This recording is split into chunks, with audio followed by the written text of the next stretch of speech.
Hello, नमस्कार, मैं हूँ लीना और मैं उम्मीद करती हूँ कि आप जहाँ भी होंगे कुशल मंगल होंगे। थैंक यू सो मच आपके ब्यूटीफुल कमेंट्स के लिए, आपके सपोर्ट के लिए, लाइक्स के लिए, थैंक यू। और अगर आपको पर्सनल बुकिंग्स चाहिए तो आप सारी डिटेल्स वीडियो के डिस्क्रिप्शन बॉक्स में देख सकते हैं। तो आज मैं कैंडल वैक्स रीडिंग कर रही हूँ। इस रीडिंग का टॉपिक है माँ लक्ष्मी की तरफ से क्या ब्लेसिंग्स, क्या मैसेजेस हैं आपके लिए। ये कलेक्टिव रीडिंग है, अपने हिसाब से मैसेजेस को लीजिएगा जो आपसे रेजोनेट करता है। मैं कैंडल वैक्स से आपकी रीडिंग की शुरुआत करूँगी, फिर हम टैरो कार्ड्स भी देखेंगे आपके लिए। स्टार्ट करते हैं।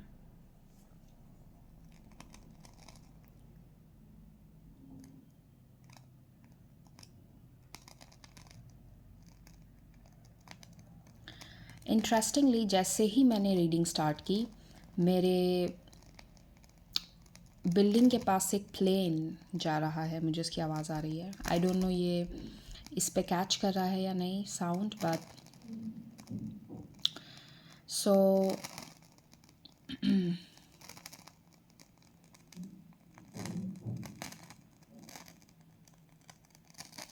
मुझे यहाँ पे दो मैसेजेस मिल रहे हैं आपकी रीडिंग स्टार्ट करते ही। जैसे यहाँ पे आपके अंदर पैशन तो बहुत है कुछ करने का, आइडियाज़ बहुत हैं, बट जब एक्शन की बात आती है तो आप वहाँ पे कुछ शॉर्टकमिंग्स हैं। जब एक्शन लेने की बात आती है या तो आप वहाँ पे आलस कर जाते हैं या आप अपने आप को डाउट करने लग जाते हैं कि नहीं, शायद ये काम नहीं करेगा, या शायद ये लोगों को पसंद नहीं आएगा, या फिर मैं ओवर तो नहीं कर रहा, कहीं मैं ज़्यादा ओवर तो नहीं हो रहा कुछ, तो यहाँ पे जो एक बहुत स्ट्रॉन्ग मैसेज मुझे फ़ील हुआ वो ये है कि आपके दिमाग में है बहुत कुछ, चल बहुत कुछ रहा है, कुछ करने का पैशन भी बहुत है, बट जब एक्शन लेने की बारी आती है आप ओवर थिंकिंग मोड में चले जाते हो और एक्शन लेते ही नहीं है, या बहुत कम एक्शन के टाइम पे आप शॉर्ट पड़ जाते हैं। तो यहाँ पे आपको कहा जा रहा है कि एक्शन, अपने अपने अप्रोच को एक्शन ओरिएंटेड बनाइए, आप एक्शन लीजिए। गलतियाँ होंगी, कोई बात नहीं, क्योंकि गलतियों से ही आप सीखोगे। जब तक आप उस चीज़ को ट्राई नहीं करोगे आपको समझ में कैसे आएगा आपका करने का सही तरीका क्या हो सकता है, आप कितना उसको इम्प्रूव करके आगे बढ़ा सकते हैं। तो यहाँ पे एक जो आपके लिए बहुत स्ट्रॉन्ग एडवाइस आ रही है वो ये है कि एक्शन लीजिए, आप करिए। गलती होगी कोई बात नहीं, उसको सुधारने का मौका भी तो आपको मिलेगा, आप स्टार्ट तो करो। तो एक्शन लेने की ज़रूरत है। मुझे यहाँ पे बहुत स्ट्रांगली एक माउस अपने विज़न में दिखा। माउस की एनर्जी जो होती है ना, वो ऐसी एनर्जी होती है कि आपके आसपास कोई ऐसी छोटी सी चीज़ जो आपको नुकसान तो पहुंचा रही है बट आप पकड़ नहीं पा रहे हो वो क्या है। तो आपको जैसे ना आसपास ध्यान देने को कहा जा रहा है कि कौन सी ऐसी चीज़ है। जैसे हमारे घर पे चूहे जब आते हैं तो क्या करते हैं, धीरे धीरे वो कोने में कुतर जाएंगे, कभी कपड़ा कुतर जाते हैं, कभी कुछ, और हमें बाद में पता लगता है कि अरे यहाँ पे तो चूहा था, इसने तो नुकसान कर दिया। तो जैसे ना वो चूहे की एनर्जी है आपके आसपास। तो अभी it's time to pay attention. कोई ऐसा पर्सन, कोई ऐसी चीज़ जो आपके आसपास है, भले ही वो बहुत ज़्यादा नुकसान नहीं पहुंचा रही इस वक्त, बट धीरे धीरे वो आपसे एनर्जी ले रही है वो चीज़, या आपको किसी तरीके का नुकसान हो रहा है बट आप ध्यान नहीं दे रहे। तो यहाँ पे जैसे आपको एक रिमाइंडर दिया जा रहा है कि थोड़ा सा चौकन्ने रहें। किसी के लिए ये भी हो सकता है कि आपको कोई एडिशनल पैसे चार्ज कर रहा है जो आप ध्यान नहीं दे रहे। होता है ना, कई बार हम कहीं जाते हैं और अननेसेसरी में ज़्यादा पैसे दे आए, उसने हमें अननेसेसरी ज़्यादा टैक्स चार्ज कर दिया, ज़्यादा जीएसटी लगा दिया। मैं एग्जांपल दे रही हूँ एक छोटा सा। तो आपको जस्ट एक रिमाइंडर है कि अगर आपके आसपास कोई ऐसी चीज़ है जो कहीं ना कहीं धीरे धीरे आपका नुकसान कर रही है, आपसे धीरे धीरे एनर्जी ले रही है, तो जैसे आपको एक उस लीकेज को स्टॉप करने की ज़रूरत है। किसी के लिए ये एनर्जेटिक लीकेज हो सकता है, कोई पर्सन आपको एनर्जेटिकली ड्रेन करता है, आपको जैसे ध्यान देना है और उस चीज़ से दूरी बनानी है।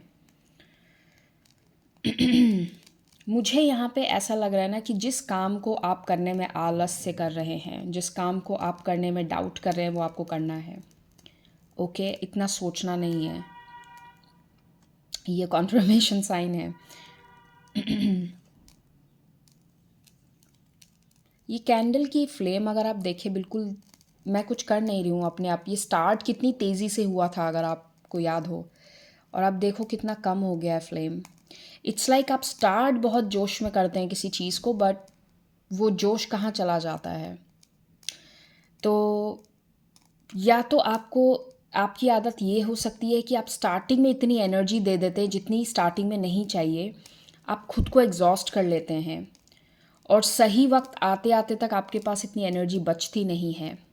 ये काम में हो सकता है आपके, ये किसी ये किसी के लिए लव रिलेशनशिप का पैटर्न हो सकता है। आप शुरू में आगे वाले को इतना सर पे चढ़ा देते हैं, या आप उनको शुरू में इतना इंपॉर्टेंस दे देते हैं कि वो चीज़ फिर ख़राब होने लगती है, वो पैशन ख़त्म हो जाता है। तो किसी भी चीज़ को एकदम से इतना नहीं वो कर देना है कि इतना अटेंशन नहीं देना है एकदम से कि वो चीज़ नेगेटिव इम्पैक्ट देने लग जाए आपको। जैसे मैं आपको एक एग्जांपल देती हूँ। अब आप स्टार्टिंग में किसी पर्सन को बहुत ज़्यादा इम्पोर्टेंस देंगे, तो ज़ाहिर सी बात है ना, वो आपकी वैल्यू को नहीं समझेगा।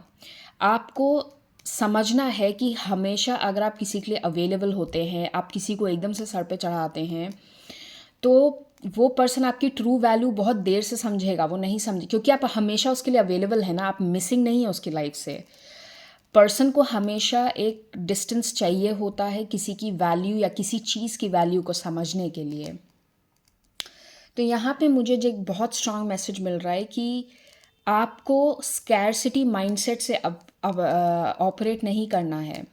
यहाँ पे जो मैं एनर्जी देख रही हूँ ना, आपके लिए बहुत स्ट्रांग मैसेज है कि आपकी लाइफ में जो ब्लॉकेज क्रिएट होती है ना, चाहे वो पैसों को लेके है, चाहे रिलेशनशिप्स को लेके है, आपकी लाइफ में इस वक्त जो भी ब्लॉकेज है वो इसीलिए हो रही है क्योंकि आप स्कैरसिटी माइंडसेट से ऑपरेट करते हैं। स्कैरसिटी माइंडसेट क्या होता है? जब हमारे दिमाग में वो फियर होता है ना कि क्या पता कल ये चीज़ हो ना हो, क्या पता कल इतने पैसे मिले नहीं मिले, क्या पता, आप डर में उस चीज़ को, अगर आप पैसे स्पेंड भी करते हैं तो आपके अंदर गिल्टी फीलिंग है। आप ये सोचते कि क्या पता कल फिर इतने पैसे आएंगे या नहीं आएंगे, कल क्या मेरे को इतना प्रॉफिट होगा या नहीं होगा। तो यहाँ पे स्कैरसिटी माइंडसेट, उस फियर मेंटालिटी को आपको उस पर वर्क करना है। आपको भरोसा रखना है कि अगर आप डिज़र्विंग है, आपके काम में अगर वो बात है, तो आपको कल भी पैसे मिलेंगे, आप कल भी कमाओगे, आगे कमाते रहोगे। यूनिवर्स है आपको देने के लिए। आप जिस भी पावर में बिलीव करते हैं, आपको उन पे ट्रस्ट करना है। आप बस अपने काम पे फोकस करें, काम की क्वालिटी को इम्प्रूव करें, अपने आप को बेहतर कैसे बनाया जा सकता है अपने काम में, गलतियाँ करें, लेसन सीखें, और बाकी आप छोड़ दो ना हायर पावर पे। आपके पास आ जाएंगी चीज़ें। आपको स्कैरसिटी माइंडसेट से बाहर निकलना है। किसी के लिए ये वर्क में हो सकता है, किसी के लिए ये आपकी रिलेशनशिप्स में हो सकती है ये ब्लॉकेज। आपको ऐसा लगता है कि अगर मैं आगे वालों को इतने प्यार से ना रखूं, मैं आगे वालों को इतना सिर पे ना चढ़ाऊं, तो वो मुझे रिटर्न में, वो पर्सन मेरे लिए कुछ नहीं करेगा। अगर आप ऐसे ऑपरेट करते हैं तो शायद आपको अपने बिहेवियर पे ध्यान देने की ज़रूरत है। अगर आपको ऐसा लगता है कि मैंने इसे स्टार्टिंग से इतनी इम्पोर्टेंस नहीं दी, मैंने इसे अपनी प्रायोरिटी नहीं बनाया एकदम से, तो ये पर्सन तो छोड़ के चला जाएगा ना मुझे। तो ये माइंडसेट चेंज करिए अपना। जो जेन्युइनली आपके साथ रहना चाहता है, जिसके इंटेंशंस आपके लिए अच्छे होंगे, वो हमेशा आपके साथ रहेगा। जो आपका दिल से अच्छा चाहता है वो आपके साथ रहेगा, चाहे कुछ भी हो जाए। सो यहाँ पे बहुत स्ट्रांगली एक स्कैरसिटी माइंडसेट पे काम करने की बात हो रही है। आपकी इस वक्त लाइफ में जो ब्लॉकेज है ना, चाहे आप किसी भी एरिया ऑफ लाइफ, हमारी लाइफ की हर चीज़ कनेक्टेड होती है। लोगों को लगता है कि नहीं, लव लाइफ अलग है, ये अलग है, वो अलग है। नहीं, हर चीज़ कनेक्टेड है, हर चीज़ का एक कनेक्शन है। अगर आप मेंटली सेटिस्फाइड नहीं हैं, अगर आपका दिमाग शांत नहीं है, तो ना आपका काम में मन लगेगा, ना आपके रिश्तों में कोई आपको चेंज देखने को मिलेगा, कहीं भी कुछ भी नहीं होगा चेंज। और जहाँ आपने लाइफ के एक चीज़ को सुधार लिया, उसके चलते बाकी चीज़ें अपने आप धीरे धीरे सुधरती चली जाती हैं। जहाँ आपने अपने आप को स्थिर कर लिया आपकी मेंटल हेल्थ में, आपके सोचने के तरीके में, उसका इम्पैक्ट धीरे धीरे आपकी लाइफ की हर एस्पेक्ट में दिखेगा। ओके, तो यहाँ पे ऐसा नहीं है कि भगवान आपको देना नहीं चाहता, ब्लेसिंग्स नहीं देना चाहते भगवान, या ऐसा नहीं है कि भगवान जानबूझ के आपसे कुछ ऐसा नहीं है। हमारी सोच जैसी होती है हम वैसा ही फिर धीरे धीरे अपनी लाइफ में मैनिफेस्ट कर लेते हैं। कई बार हम जानबूझ के नहीं करते, बट जस्ट बिकॉज हम ऐसे माहौल में रहे हैं, हम ऐसे माहौल में पले बड़े हैं, तो वो कहीं ना कहीं हमारी थिंकिंग बनने लग जाती है वैसी। तो हमें इस चीज़ का बस ध्यान रखना है, टाइम टू टाइम हमें देखना है कि हमारी सोच, उसको हम और बेहतर कैसे बना सकते हैं। और कभी भी किसी चीज़ को करने से डरिए मत। गलतियां हम सब करते हैं कहीं ना कहीं। बहुत बार ऐसा होता है लाइफ में ना, हम अपनी ओवर थिंकिंग में चीज़ों को करते नहीं हैं, पीछे हट जाते हैं और बाद में रिग्रेट करते हैं कि अरे काश हम करके देख लेते क्या होता। ओके, तो अपने रास्ते में खुद बाधा मत बनिए, आप आगे बढ़ के ट्राई करिए। गलती होगी, क्या हो गया, आपसे कोई चीज़ नहीं हुई, कोई बात नहीं, आप दोबारा करिए उसे। और इतना भरोसा आपको रखना है, फेथ की ज़रूरत है आपको। आप इतना भरोसा रखिए कि आपको ऊपर कोई देख रहा है, कोई हायर पावर है जो आपको यहाँ तक लेके आई है। आप लाइफ में इतना आगे तक आए हैं तो उसकी कोई वजह होगी ना। आपको उस हायर पावर पे ट्रस्ट करना है। ओके, अगर आप अभी भी लाइफ में आगे बढ़ रहे हैं, आप सुबह उठे हैं, आपको ये मौका मिला है आज ये दिन जीने का, तो डेफ़िनेटली अभी आपका पर्पस पूरा नहीं हुआ है। आप यहाँ पे हैं क्योंकि आपका अभी कुछ पर्पस बचा हुआ है, आपको अभी बहुत कुछ करना है। ओके, मैं अब कार्ड्स लेती हूँ आपके। हम आपके कार्ड से स्टार्ट करते हैं मैसेजेस को।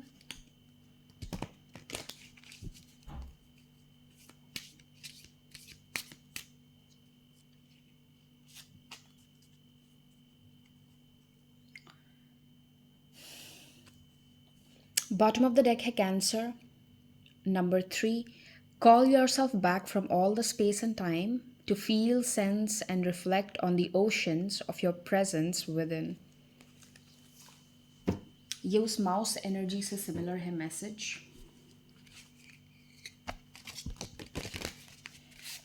ये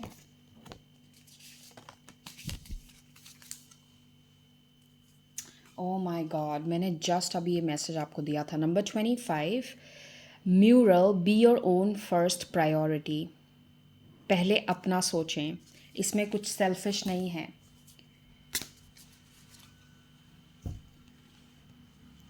ओके,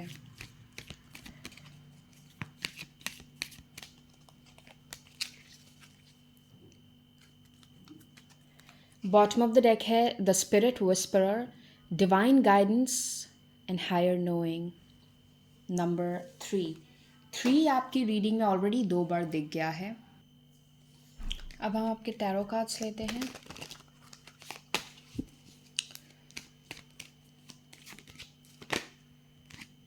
ओके,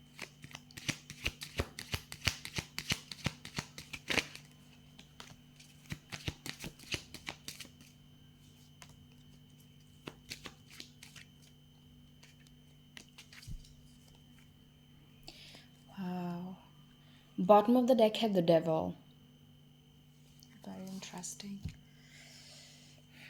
जैसे जैसे राहु की एनर्जी होती है ना, कोई चीज़ दिमाग पे ऑब्सेशन बन के सवार हो जाना, कोई चीज़ जैसे आपके दिमाग में ऐसा इम्पैक्ट जिस चीज़ का बन जाए कि आप सही गलत ना सोच पाएँ।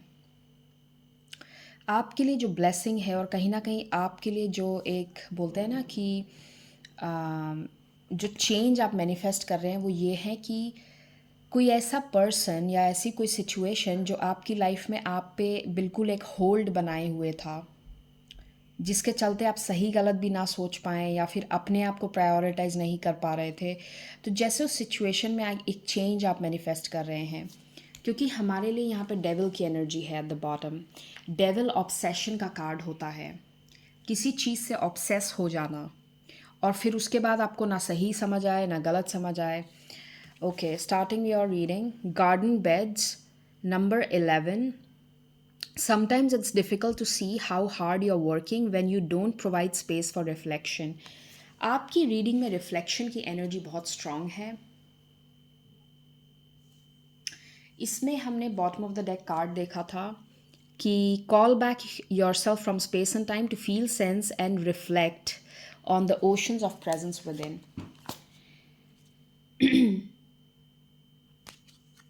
सो यहाँ पे जो मैसेज बहुत स्ट्रांगली मिल रहा है वो ये है कि कई बार ना हम अपनी इम्पोर्टेंस भूलने लग जाते हैं जस्ट बिकॉज हम किसी चीज़ को बहुत टाइम से कर रहे हैं। किसी के लिए यहाँ पे मैसेज ये है कि आप किसी काम को या किसी चीज़ में आप इतने टाइम से व्यस्त हैं कि आप अपनी इम्पोर्टेंस नहीं समझ पा रहे कि आप कितने दूर आ गए हैं, आपने कितनी प्रोग्रेस कर ली है already. Storm, every hurricane comes to an end. Wow, आपकी रीडिंग में रिपीटिंग नंबर्स कितने हैं? 44। फिर उसके बाद हमने यहाँ पे 3 2 बार देखा था, यहाँ पे 3 देखा था, उसके बाद इसमें भी 3 था। 33, 44, 11। Okay, number 1 again. Princess, you can be your own night. Okay, और उसके बाद है आपके लिए map maker of destiny, authentic purpose, inspiration, free will, number 24। Tarot में क्या है आपके लिए? फॉर्टिट्यूड, जो कि स्ट्रेंथ कार्ड है।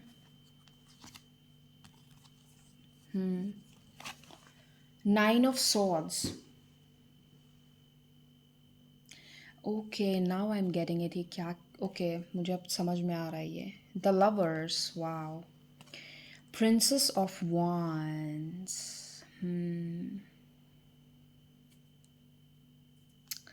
अपनी आइडेंटिटी को वापस गेन करना। Okay, now I am getting it. 7 of wands, 10 of cups. आपके लिए पता है क्या ब्लेसिंग है और कहीं ना कहीं कैसा चेंज आप मैनिफेस्ट कर रहे हैं।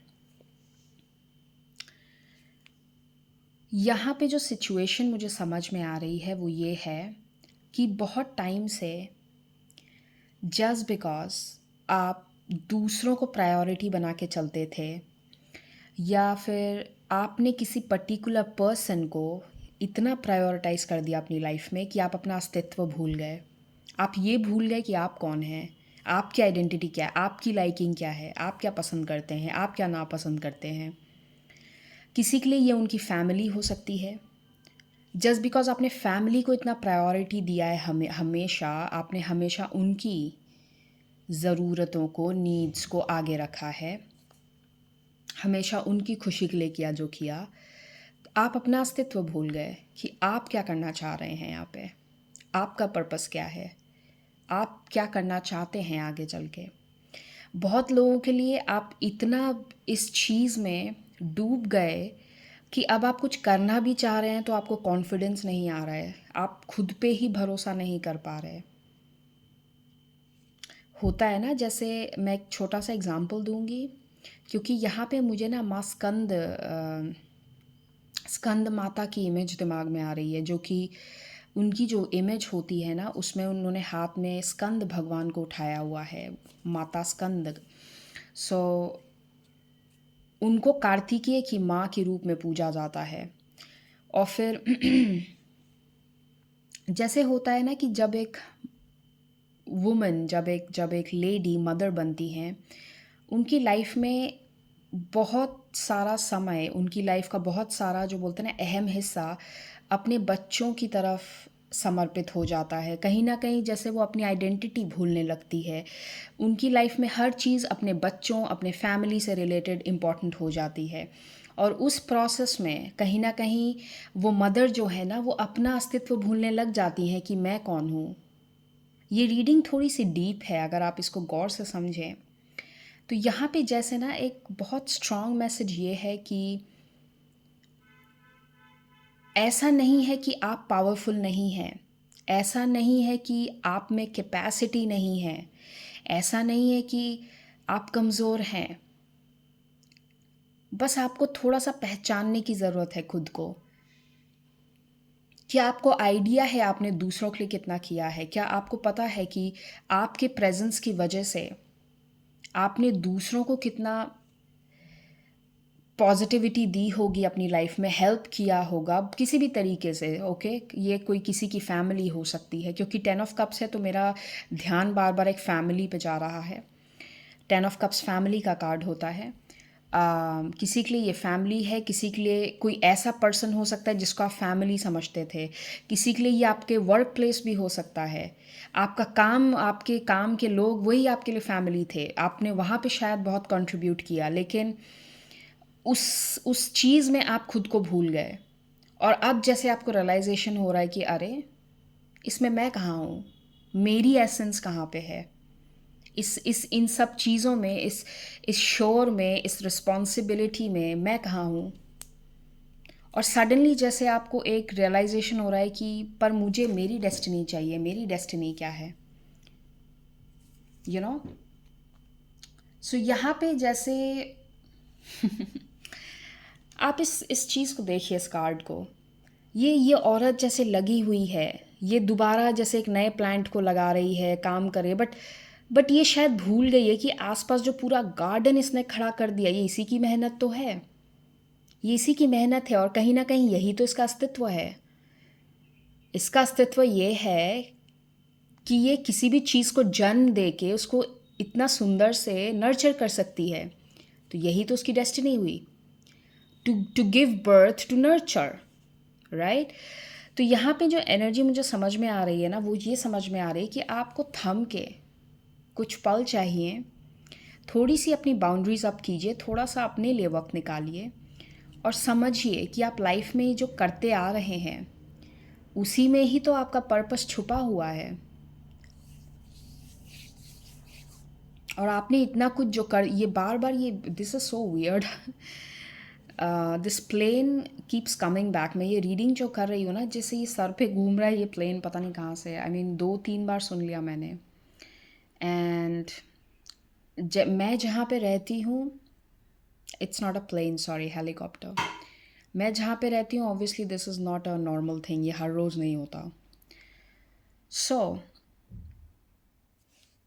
आई am taking it as a sign, okay, that आप में क्षमता बहुत है और आपने अपनी क्षमता से बहुत कुछ किया भी है। आपने पूरी गार्डन क्रिएट की है। क्या आपको रियलाइजेशन है आप पहले भी कर चुके हैं बहुत कुछ? अपने आप को कमज़ोर ना समझें, ओके? और आप जो भी करना चाह रहे हैं ना लाइफ में, एक बार रिस्क लेके देखें, उस चीज़ को ट्राई करें। You can be your own night. आप अपने लिए खुद लड़ सकते हैं, आपके अंदर कैपेसिटी है, ओके? क्योंकि एक चीज़ अगर आप गौर से देखें, यहाँ इस कार्ड में ना, इस गर्ल जो है, इस कार्ड में ये जो लड़की है ये अपना क्राउन संभालते हुए जैसे भाग रही है, लेकिन इस कार्ड में इसने स्वॉर्ड उठाई हुई है, ओके? सो ये आपके लिए एक रिमाइंडर है कि आज तक आपने जो भी गो थ्रू किया है, इस चीज़ ने आपको मजबूत बनाया है। उसको अपनी कमज़ोरी की तरह ना देखें। ये चीज़ जो है इसने आपको स्ट्रांग बनाया है। Anything else spirits? आपको रेस्ट की ज़रूरत है, आपको थोड़ा सा टाइम निकालने की ज़रूरत है अपने लिए, थोड़ी हेल्दी बाउंड्रीज सेट करने की ज़रूरत है आपको लोगों के साथ।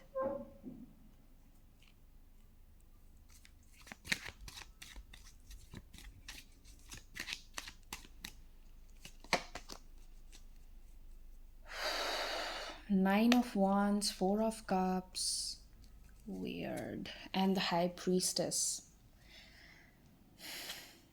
मुझे ये भी लग रहा है जैसे बहुत लोगों के अंदर यहाँ पे गुस्सा है कि काश मैंने इसे ऐसे किया होता, काश मैंने ये नहीं किया होता. It's okay, everything is a part of your destiny. It was meant to be, जैसे होना था वैसा हुआ है. सो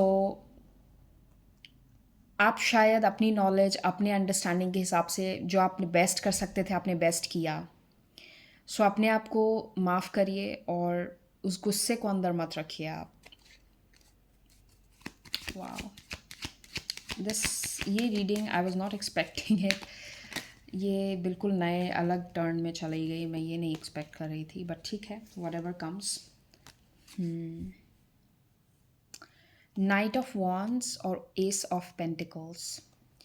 देखो, नाइट ऑफ वॉन्ड्स की जो एनर्जी होती है ना, वो बहुत पैशनेट एनर्जी होती है, लेकिन कहीं ना कहीं ये पर्सन एक्शन में उतना स्ट्रांग नहीं होता. इट्स लाइक फायर बहुत है, लेकिन जब एक्शन की बात आती है ना, तो एक्शन उतना देखने को नहीं मिलेगा. ये हॉट एंड कोल्ड एनर्जी होती है. उसके साथ साथ आया है एस ऑफ पेंटिकल्स. आपको पता है क्या कहा जा रहा है? कि अपनी सूझबूझ से सही डिसीजन लेना, क्योंकि आपको भी मालूम है कौन सी ऐसी चीज़ है या कौन सा ऐसा पर्सन है आपकी लाइफ में जो बस आपको झूठे लारों में लगा सकता है. आपको एक मोमेंट के लिए एक्साइटमेंट तो मिलेगी, बट स्टेबिलिटी नहीं मिलेगी. सो आपको ना यहाँ पे एक रिमाइंडर दिया जा रहा है कि चूज़ वाइजली. आपको भी कहीं ना कहीं ये चीज़ पता है कि कौन सी ऐसी चीज़ है जो लॉन्ग टर्म में आपके लिए अच्छी नहीं होगी. ये बार बार, oh my god, the devil, oh, ये कार्ड बार बार दिख रहा है आपकी रीडिंग में, बार बार. जैसे आपके ऊपर ना कोई ऑब्सेशन है किसी पर्सन का, किसी किसी चीज़ का, जो जिससे दूर होना आपके लिए बहुत मुश्किल हो रहा है. ये मुझे लगता है बहुत लोगों के लिए ये कोई पर्सन है जिसकी ऑब्सेशन कहीं ना कहीं बार बार, वो जैसे ये पर्सन अगर थोड़े टाइम के लिए आपसे दूर भी हो जाए, फिर वापस आ जाता है आपके दिमाग में, आपके जहन में. बट आपके लिए ये सबसे टफ टेस्ट होगा आपका. यही आपका सबसे टफ टेस्ट है. और जब आप इस चीज़ पे विक्ट्री हासिल कर लेंगे, आप लाइफ में बहुत ऊपर अप लेवल करेंगे, बहुत आगे तक जाएंगे. आप 10 ऑफ कप्स में जा रहे हैं. आप be brave to leave this thing behind. Trust universe कि कुछ अच्छा वेट कर रहा है आपके लिए. आप ट्रस्ट तो करके देखें.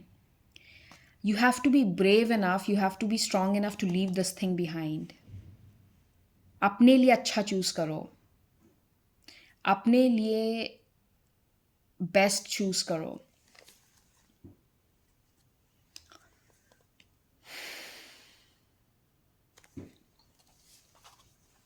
मैं एक फाइनल कार्ड लूँगी. Thank you spirits.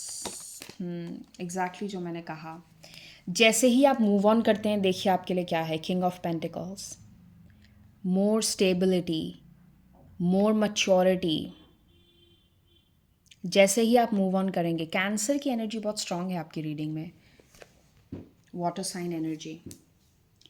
सो मैं यहीं तक इस रीडिंग को रखती हूँ. मैं उम्मीद करती हूँ कि wow, just a moment. King of pentacles, 8 of wands, S of cups. ये है एनर्जी आपके लिए. आप जैसे ही मूव ऑन करते हैं, इस चीज़ से आगे बढ़ते हैं, देखो आपके लिए क्या है. More stability, more fast moving energy, more emotional fulfilment. तो ये आपके लिए बहुत बड़ा साइन है. एंड जैसे ही मैंने डेक कट किया, 10 of pentacles, long term commitment, better financial status. So आप किस चीज़ का वेट कर रहे हैं? आपको पता है आपको कहाँ नहीं उलझना है, लेकिन आप वहीं जाके उलझ रहे हैं. तो अपने दिमाग से वो चीज़ें निकालें और अपने लिए जो सही है वो चुनें. अपना बेहतर सोचें. Make yourself your priority. So ये होगी आपकी reading. Thank you for watching and bye bye.